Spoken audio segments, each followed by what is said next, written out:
예, 뭐 발표를 해야 된다고 그래가지고요. 저희 농장에서 하고 있는 일들을, 여러분들한테 잠깐 이렇게 발표를 하도록 하겠습니다.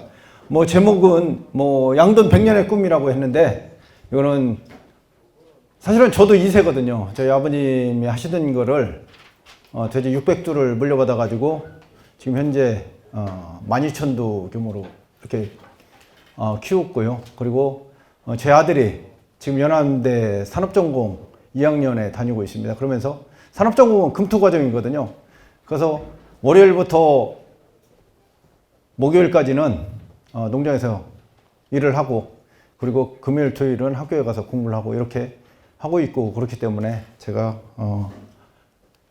양돈 100년의 꿈이라고 이렇게 제목을 적어봤습니다. 네. 하여튼 제가 뭐 아버님한테 돼지를 물려받으면서 작은 규모를 받고, 그러면서 IMF를 맞이했고요. 그러면서 농장을 접느냐 마느냐 이런 상당한 어려움 속에 있었습니다. 그러면서 그때 도드람조합을 만나고, 그러면서 사료비를 좀 더 절감하고, 그러다 보니까 조금씩 농장을 키울 수 있는 그런 여력들이 생기더라고요.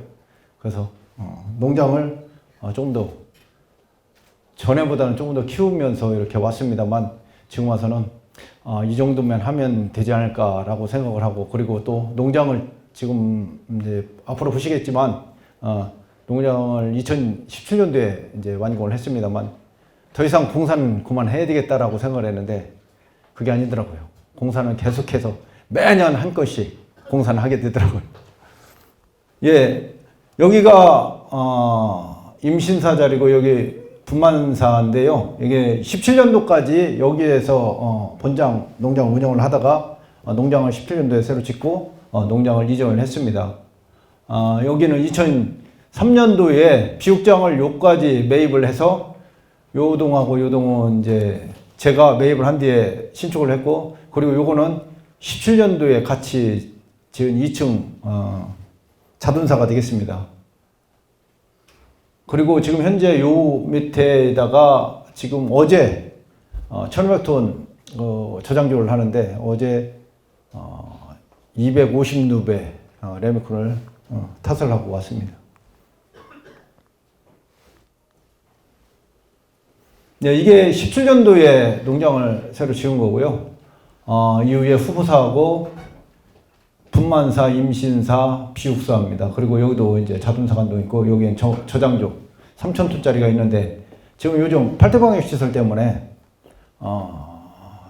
농장 안으로 차들이 들어가지 않는 것이 좋다고 계속 그 얘기를 하고 있잖아요. 그래서 아까 1,500톤 그 저장조를 공사를 지금 하고 있다고 말씀드렸잖아요. 이게 결과적으로는 여기에 컴포스트도 있고, 여기에서 방류도 하고 있고, 그러는데, 이 방류하는 거하고 컴포스트하고를 농장 밖으로 빼기 위해서 지금 저장조를 1,500톤 지금 공사를 지금 하고 있습니다.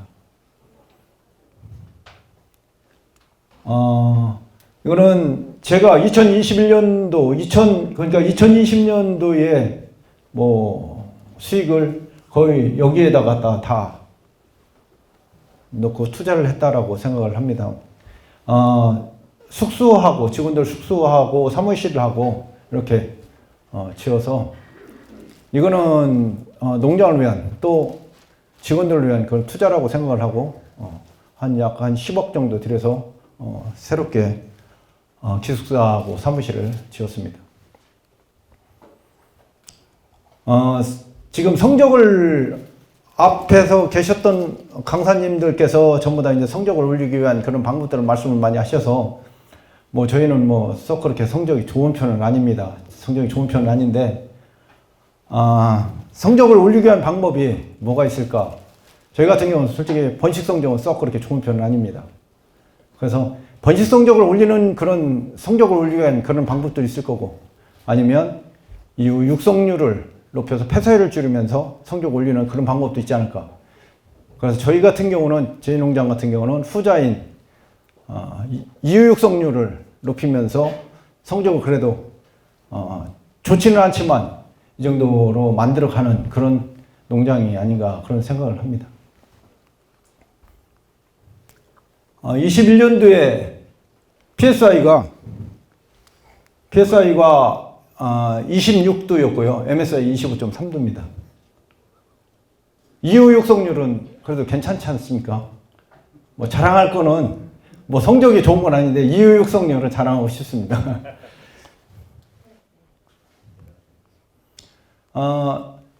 저희 도드람조합의 충남 남부 지역이라고 해서 이제 공주논산 부여 청양 서천 이쪽 지역을 이제 충남 남부 지역이라고 하는데요. 그쪽에서 경영 분석을 하는 농가가 저희 농장 포함 8농가가 있습니다. 그 농가들하고 이제 7개 농장들하고 이제 비교 분석한 그 자료인데요. 2021년도에 뭐 다른 거는 사료 단가가 금강농장이 465.5원입니다. 그리고 7개 농장 평균 단가가 467.8원이고요. 뭐 사료 단가 차이는 별로 안 나지 않습니까? 사료 단가 차이는 별로 안 나는데 여기 보시면 뭐 사료비 두당 사료비는 이게 전부 다 농장마다 출하 체중이 조금씩 다르니까 100kg 보정 사료비를 한번 보시면 금강농장 사료비가 15만 1,000원이고요. 7개 농장 사료비가 16만 8,000원입니다. 만원 이상 차이가 나는 거죠. 만원이라면, 두당 만원이라면 이거는 결코 적은 돈은 아니라고 생각을 합니다. 이런 부분들이 왜 그러냐? 결과적으로는 이후 육성률과 관계가 있는 거 아니냐. 그리고 그러다 보니까 사료육을 또한 타 농장들보다도 훨씬 더 좋아질 수밖에 없는 거죠. 이 부분은 여러분들이 뭐 저보다 더 잘 아시리라고 생각을 하고요.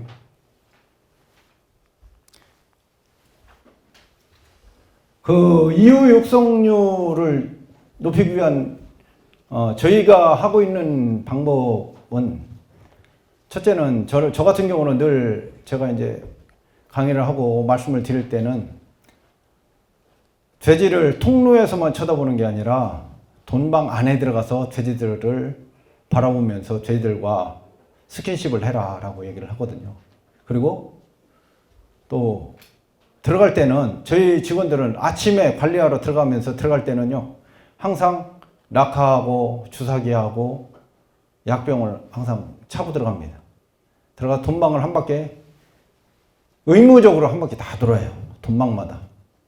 그러면서 이제 주사 치료도 하고, 왜냐하면 우리가 뭐 사료에다가 첨가제도 넣고 음수도 하고 많이 하지 않습니까? 거의 저도 그전에 그렇게 했었습니다만 그렇게 하는 것보다는 개체 치료가 효과는 훨씬 더 낫다는 얘기죠. 그때 봐서 필요한 애들한테 치료해 주는 것들이 훨씬 더 효과는 좋더라, 이런 말씀을 드리고 싶고요. 지금 저희가 하고 있는 것들이 지금 액상사료를 지금 한 4개월 정도 된 것 같습니다. 3, 4개월 정도 된 것 같은데요. 지금 액상사료를 도입해서 지금 액상사료를 하고 있고요.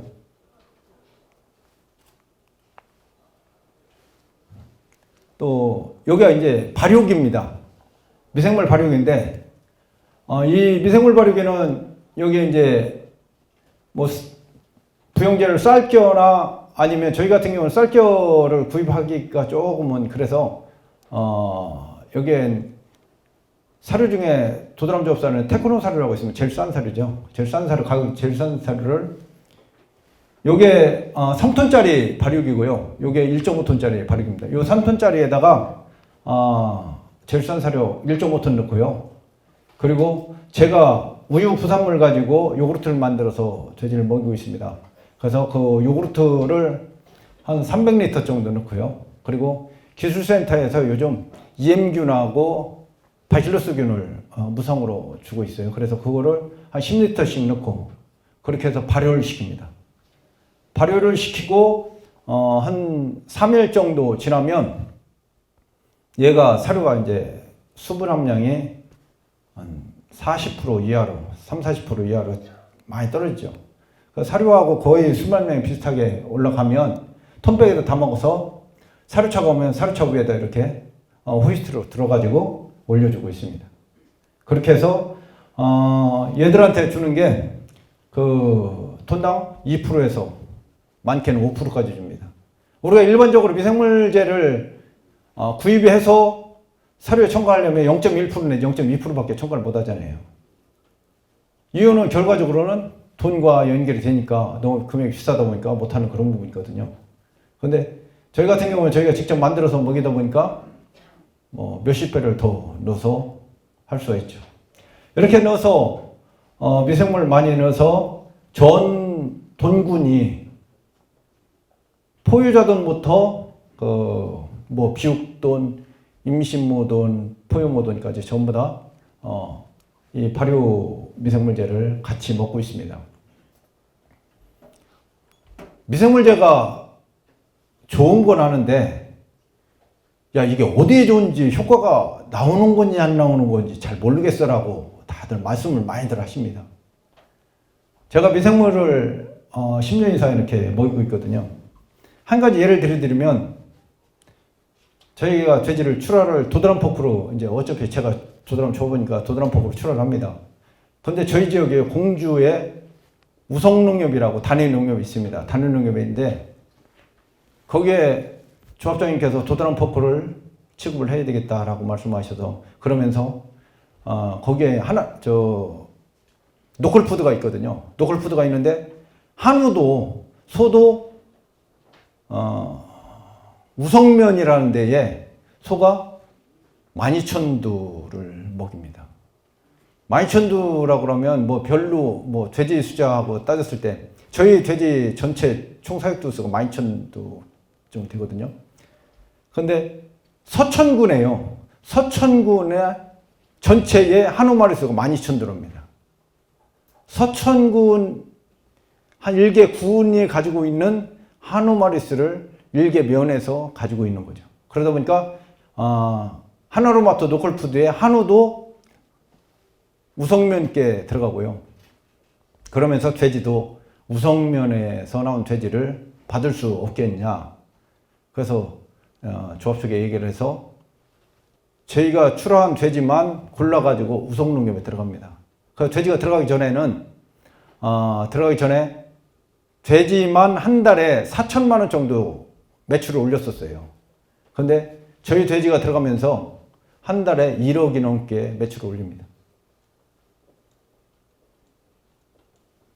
많은 분들이 다른 외지에 있는 분들, 뭐 조합장님, 거기 우성농협 조합장님 말씀이에요.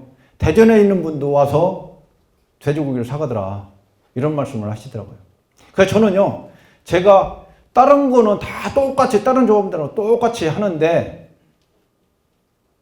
조금 다르게 하는 거는 이 미생물 먹이는 거가 좀 다르게 하는 거기 때문에, 이 미생물이 확실히 고기 맛을 좋게 하고 품질을 좋게 하는 그런 요인이지 않냐. 저는 그렇게 확신하고요, 열심히 먹이고 있습니다. 또 한 가지는, 각 배지마다, 여기는 자동사고 여기는 비육사거든요. 배지마다 환돈방을 전부 다 운영을 하고 있습니다. 돈방 하나를 전체를 다 환돈방으로 쓰기는 효율이 너무 떨어지잖아요. 아깝잖아요. 환돈이 어떤 때는 뭐 많이 나올 때는 많이 나올 수도 있겠지만 적게 나올 때는 몇 마리 안 나오잖아요. 한 배지에 저희가 한 250두 정도 들어갑니다. 250두 정도 들어가는데 거기에 3분의 1 정도, 돈방 하나를 3분의 1 정도 막아가지고 이렇게 환돈방을 활용하고, 환돈이 없으면 이렇게 문을 열고 그냥 전체로 일반 돈방으로 활용을 하다가요, 환돈이 생기면 문을 막습니다. 막고 환돈을 격리해서 집중치료도 하고요. 이런 것들을 하고 있습니다. 요즘들 그런 말씀들 많이 하시잖아요. 다산성 모돈들이 더 그러면서 지방이 떨어지고 그러면서, 야, 성적을 높이는 게 좋냐 아니면 품질을 높이는 게 좋냐. 앞으로 우리가 어떻게 가야 될지, 우리 한돈이 어떤 방향으로 가야 될지 이런 것들도 한번 고민을 해봐야 되지 않을까. 또 물론 성적도 올리고 품질도 좋아지면 좋겠죠. 그런데 다산성 모든들이 대부분 이제 지방이 많이 낮다고 그러잖아요. 그러다 보니까 결과적으로 요즘 소비자들이 많이 눈높이가 높아져 가지고 가서 우리 정육훈이나 이쪽에 가서 돼지고기를 살 때 지방이 그래도 적은 걸 자꾸 선택을 해요. 눈은 지방이 적은 걸 선택을 하는데 입은 지방이 적은 것과 지방이 많은 것을 같이 비교해서 시식을 시켜보면 맛은 지방이 많은 게 맛있다고 얘기를 계속 하는 거죠. 그러니까 눈은 지방이 적은 걸 찾지만 입은 고지방을 원하더라. 또 지금 요즘 들어서 계속해서 하는 얘기들이 육가공에서 지방이 두꺼운 거는 어떤 식으로든 지방이 두껍지만 품질 별로 안 좋지만 그래도 어떤 식으로는 다 팔 수 있다. 지방이 적은 것들이 문제다. 이런 말씀들도 제가 많이 들었습니다. 또 요즘 뭐 ESG 경영 해가지고 얘기가 많이 나오잖아요. 그래서 ESG 경영은 일반 산업에서 3차 산업부터 시작을 해가지고 계속해서 이런 얘기들이 계속 나오면서 결국 우리 한돈까지 왔는데요. ESG 경영도 선택이 아닌 우리한테도 필수가 된 거 아닌가 하는 그런 생각을 합니다. 이거는 저희가 이마트에 도드람 포커가 들어가는데 그 도드람을 대표해서 저희 돼지 품질이 좋다고 앞에다가 생산자 단체들 사진을 한동안 이마트 농산물 코너에 걸어줄 때가 있었어요. 그때 고맙게도 제 사진을 이렇게 이마트에 걸어줬었습니다. 이거는 지금 우유 공장에서요.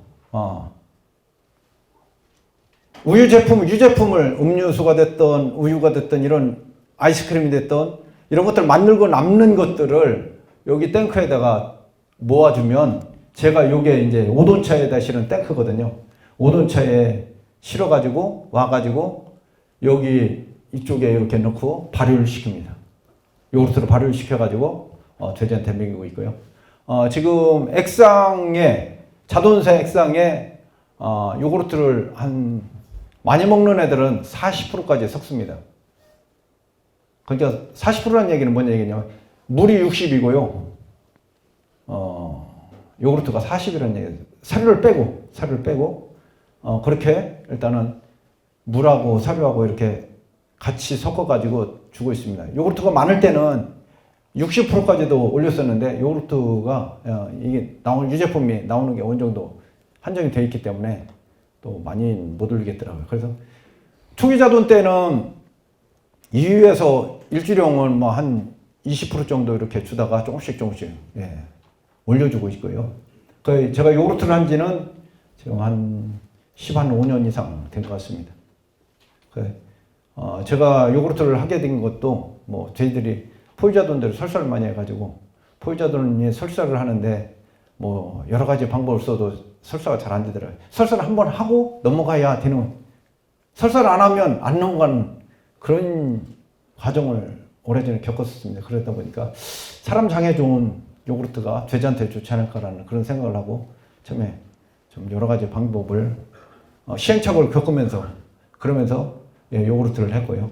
그리고 지금 와서 아까 제가 ESG 말씀을 드렸지만 이런 요구르트를 갖다 부산물을 활용해서 사료화하는 이런 것들이 결과적으로는 탄소 중립을 실천하는 거고 결국은 ESG 경영에 동참하는 거더라고요. 제가 뭐 그거 생각하고 처음부터 했던 건 아니거든요. 근데 그렇게 하다 보니까 지금 와서들 ESG 경영을 얘기하고 탄소 중립 얘기하고 뭐 알리백 어쩌고 뭐 이런 얘기를 많이 하잖아요. 그런 얘기들이 내가 조금은 그래도 기여는 하고 있구나. 그런 또 나름대로의 자부심이 생기더라고요. 이거 같은 경우는 뭐냐면 저희 공주에 두육 공장이 조그만 두육 공장이 있습니다. 뭐 한살림 뭐 이런 데 이렇게 유기농으로 해서 두유를 만들어서 납품하고 하는 공장이 있는데요. 거기에 두유를 만드는데 콩껍질 다 까더라고요. 콩껍질 까가지고 그동안 다 버렸습니다. 이거를 제가 좀 담아 주십시오. 모아주십시오. 부탁을 드려서 이렇게 그 마대자루에다 담아줘요. 속에 비닐봉지를 하나 넣어가지고 감사하게도 습이 안 들어가게 비닐봉지 넣어서 해서 마대자루에다 이렇게 넣어주십니다. 그럼 한 달에 한 10개, 한 15개 정도 나옵니다. 그러면 이걸 갖다가 아까 미생물 발효시키는 기계 있잖아요. 거기에다 같이 넣어가지고 미생물 발효시키는데 뭐 3톤짜리에는 요거 2개 넣고 1.5톤짜리는 하나 넣고 이런 식으로 같이 넣어가지고 발효시켜서 또 사용을 하고 있고요. 이런 부산물들을 우리 주변에 찾으면 상당히 많이 있을 거라고 생각을 하거든요. 제가 그래서 가끔 이제 정착하시는 분들이나 이런 분들 만나면 그런 말씀을 드려요. 뭐냐면 우리가 사료를 거의 95% 이상 수입을 해서 쓰는데 지금 곡물값도 많이 올라가고 또 뭐 ESG니 탄소 중립이니 이런 얘기를 많이 하는데 이런 부분에 있어서도 우리가 기여할 수 있는 것들이 산업에서 나오는 부산물들이 사료할 수 있는 것들이 상당히 많이 있거든요. 제 주변에도 제가 알고 있는 건 상당히 많습니다. 그런데 이런 것들이 버려지면 폐기물이고 재활용하면 이게 사료가 되는 거잖아요.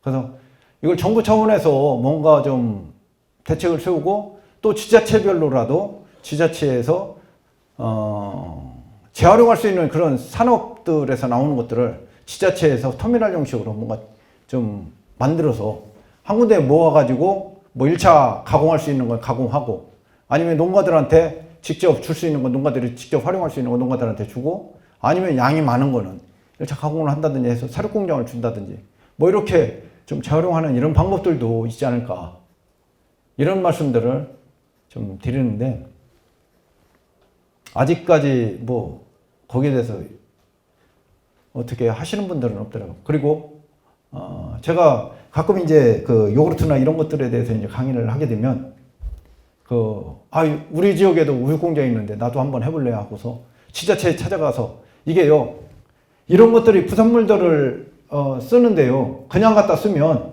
이게 다 불법입니다. 이게 재활용 허가를 받아야 돼요. 이게 각 지역의 환경과에 가서 재활용 허가증을 받아야 됩니다. 그런데 지역 환경과에 가서 나 이거 우유를 갖다가 발효시키고 해서 돼지한테 먹을 거야 라고 좀 허가를 해줘라 그러면 지자체는 못합니다. 안 해줘요. 제가 아는 분들 몇 분들이요 지자체에 가서 이거를 요청을 해서 재활용 허가를 받으려고 쫓아갔는데 다 불을 맞았답니다. 저도 이거 허가 받느라고 몇 달 동안 고생하고요. 쫓아다니고 또 뭐 직접적으로 안 되니까 우회적으로 다른 루트로 뭐 여러 방법들로 그렇게 사정을 하고 노력을 해서 어렵게 허가를 받았습니다. 이거 같은 경우는요, 이거 잘 보시는지 모르겠지만, 이게 콘 아이스크림 과자입니다, 과자.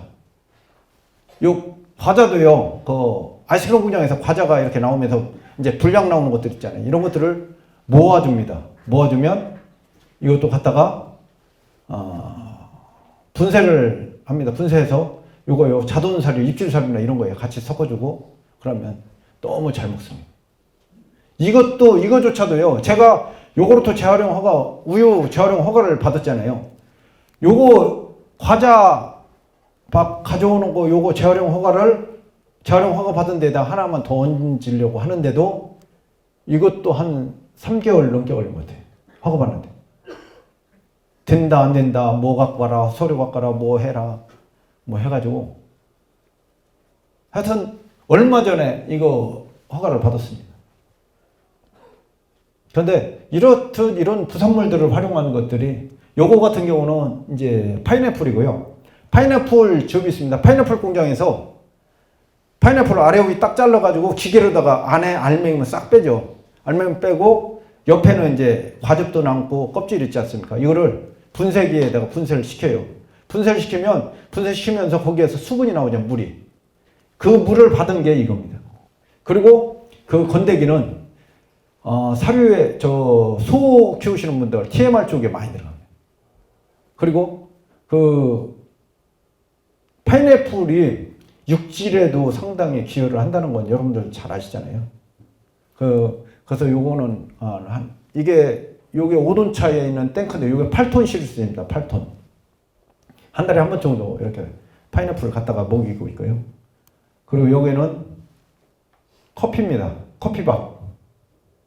커피박은요, 저희 주위에 고속도로 휴게소가 있습니다. 휴게소에서 일주일에 한 번 가져오는데요. 거의 한 800kg에서 1톤 정도 나오는 것 같아요. 요것도 제가 지금 벌써 한 6, 7년 계속 가져오는 것 같아요. 그 전에 처음에 가져올 때는 처음에 한 2, 300kg 정도 됐던 것 같아요. 처음 시작할 때. 그런데 커피가 점점 먹는 양들이 늘어나다 보니까 커피박도 엄청 많이 늘어났어요. 그래서 이걸 갖다가 말려가지고 컴포스트에도 일부 넣고요. 또 돈사 주변에, 울타리 주변에다 가끔 조금씩 뿌려놓으면 이 커피 냄새가 우리 냄새를 좀 많이 정화시키고 냄새를 나죠. 이런 것들도 활용을 좀 하고 있어요. 이런 것도 우리 주변에 찾으면 나름대로 좀, 근데 또 그러신 분들도 있더라고요. 야, 편하게 그냥 사료만 먹이고 그렇게 해도 얼마든지 하는데 뭐 그렇게 오지랖 넓게 힘들어서 일을 만들어가면서 하냐라고 말씀하시는 분들도 계셔요. 근데 이런 재활용하고 이런 걸 활용하고 하는 것들을 누군가는 해야, 이런 것들이 어쨌든 시작을 하면서 계속해서 누군가는 해야 되지 않냐라고 생각을 하다 보니까 저도 때에 따라서는요, 힘들 때는 많이 힘들더라고요. 야, 이거 그만둬야 되지 않나? 특히 요구르트 같은 경우는 또 제가 하고 싶다고 해서 저만 좋으니까 내가 해야지 하면서 되는 것들이 아니라 뭐냐면 직원들이 거기에 대해서 동조해주고 동참해주고 해줘야만 이게 되는 거지, 그냥 나 혼자 좋으니까 하자 한다고 해서 되는 건 아니더라고요. 그래도 직원들이 보면서 돼지가 달라지는 걸 보고 그러면서 이걸 꼭 해야 되는 거구나, 하면 좋구나 라는 걸 느끼다 보니까 직원들이 전적으로 동참해줘서 직원들한테 참 고맙게 생각을 합니다. 이거 같은 경우는 제가 이게 2년 정도 됐나요? 사실은 여기하고 색깔이 다르죠. 이돈사가요, 이돈사입니다. 그런데 색깔이 다르잖아요. 이 태양광을 설치를 하면서 이게 두 동에 올라간 게 300kg거든요. 300kg인데 요거에서 1년 평균 한 200만원, 월 평균 200만원 정도 나오는 것 같아요. 이런 것들이, 뭐, 수익을 위해서 하는 그런 것들도 있을 수 있지만, 또, 이런 거를 함으로 해서 우리가 탄소 중립을 좀 더 우리 농가들이 실천할 수 있는 거다라고, 또, 나름대로 피하라고 얘기할 수 있는 이런 것들도 되지 않을까 생각을 해서, 태양광을 설치를 했고요. 그리고 좀 아까 말씀드렸듯이 요거하고 요거 색깔이 다른 거는 요 지붕이요. 제가 2017년도에 돈사를 신축했다고 했잖아요. 이거 이 재료요. 일반 샌드위치 판넬 값보다도 1.5배 이상 더 주고 오래 간다는 그 판넬을 갖다 쓴 겁니다. 경기도 모 업체 걸 썼는데요. 저도 지붕에 올라갈 일이 없잖아요. 태양광을 설치를 하려고 해서 지붕에 올라갔다 보니까 중간중간 뿔긋뿔긋하게 녹이 나기 시작을 하더라고요. 그 태양광은 설치를 하고 그러면서 야, 이거 잘못하면 태양광 수명보다 지붕 수명이 더 짧아지겠네? 그런 생각이 드는 거예요. 그러면 태양광을 뜯어낼 수도 없고요. 태양광 있는 상태에서 지붕을 새로 얹을 수가 없잖아요. 그래서 부득이하게 페인트를 사다가요. 페인트를 새로 칠했습니다. 그래서 색깔이 좀 달라졌습니다. 좀 더 산뜻하고 더 좋은 것 같아요. 이렇게 어쨌든 이런 탄소 중립을 실천하는 이런 것들, 또 우리가 ESG 경영을 어떻게 적용할까, 이런 것들이 결과적으로는 이런 거 조그만 것들 뭐 부산물을 활용하고 또 태양광을 농장 지붕에 태양광을 설치하고 이런 것들도 결과적으로는 ESG 경영의 하나더라, 그런 생각이 드는 거죠.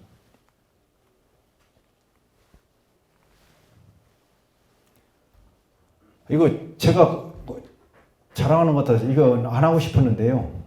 해야 된다고 그래서 말씀을 드립니다만, 제가 뭐 해마다 또 뭐 꾸준하게 이웃들과 조금은 나눔도 하고 해야 되지 않을까 생각을 해서 뭐 돼지고기도 나눔도 하고요. 그리고 저희 면에 세 가정을 뭐 댁에서 월 20만 원씩 적은 돈이지만 세 가정을 이렇게 계속해서 지금 3년째 후원을 하고 있고요. 뭐 이런 것들을 좀 하고 있습니다. 그리고 제가 이번에 저 공주 한동협회 지부장을 이번 10월부터 임기를 시작을 했거든요. 저희는요. 질병 문제 때문에 겨울 쪽에는 겨울에 연말이나 이때는 총회를 못 하니까 9월에 총회를 하자. 그래서 저희 협회는 9월에 총회를 하고 있습니다. 그러다 보니까 10월에 이제 협회장 임기를 시작을 했습니다.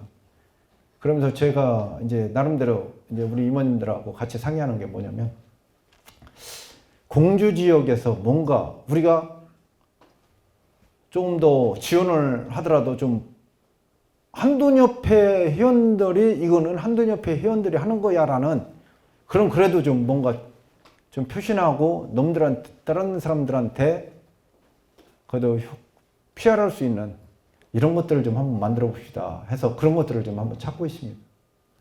그러므로 해서 우리 한도인들에 대한 이미지 개선을 조금은 시킬 수 있는 이런 것들을 좀 찾아보자, 이런 걸 계속 하고 있거든요.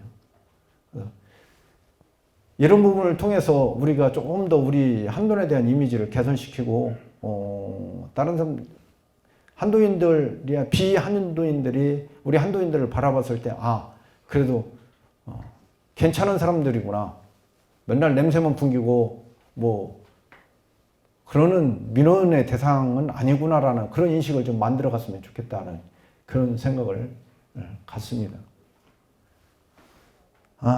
이거 같은 경우는요, 저희가 기숙사를 약 한 10억 정도 들여서 이렇게 뭐 지었는데, 저는 이걸 투자라고 생각을 합니다. 왜냐하면 결과적으로는 직원들이 있어야 농장을 운영하고 하는 거잖아요. 직원들이 편안하게 먹고 쉬고 할 수 있는 그 공간들을 만들어주는 거는 당연한 거 아닌가 생각을 해서, 사실은 제가 이제 농장을 지면서 기숙사를 지려고 그랬는데 부지가 마땅치 않은, 이 부지가 시유지였는데요. 시유지를 매입하는 과정이 좀 시간이 걸렸습니다. 그래서 매입해서 허가 내고 하다 보니까 작년에 부지를 줬고요. 여기 직원들 사무실이고요. 요거는 샤워장 들어가기 전에 락카입니다. 옷을 작업 벗었는데, 요거는 밑에는 세탁기, 위에는 건조기. 그렇습니다. 그리고 직원들 식당이고요. 식당에도 아주머니 한 분이 상주하시면서 이제 밥을 해주시고요. 여기는 샤워장입니다. 직원들 샤워장 같이 공동으로 샤워할 수 있게 하고, 직원 기숙사 복도고요. 그러니까 여기가 기숙사, 여기가 샤워장, 식당, 사무실, 또 여기 외부인 뭐 사무실하고 외부인 샤워장, 접견실 이렇게 좀 운영을 하고 있습니다. 좀 더 방역에 대해서 방역도 신경 쓰면서 저 직원들도 좀 편한 그런 삶을 했으면 좋겠다라는 생각을 해서 했고요. 직원들은 뭐 1년에 한두 번 정도는 직원들하고 같이 낚시도 가고 놀러도 가고, 또 동네 앞에 족구장하고 배구를 할 수 있는 이 시설이 되어 있습니다. 그래서 수시로 시간만 나면 직원들하고 같이 가서 통닭 사다가 맥주 사다 놓고 뭐 족구도 하고요, 배구도 하는데, 동남아 사람들은요, 족구보다는 배구를 더 잘해요. 배구는 펄펄 날릅니다. 그래서 면면체육대회를 저희가 하고 있거든요. 면면체육대회 1년에 한 번씩 하는데, 그동안 코로나 때문에 못했어요. 용병을 써서 우리 직원들 데리고 가서 우리 면면체육대회 각 동네별로 시합을 하는데, 우리 동네 대표로 우리 용병으로 한번 직원들하고 같이 나가보려고 그랬는데, 그 기회가 요즘 없습니다. 코로나 때문에. 그래서 이를 갈고 있습니다. 조만간에 체육대회를 하면, 내년이라도 체육대회를 하면 우리 직원들하고 한번 나가서 배구에서 1등 한번 해보자라고 얘기를 하고 있습니다.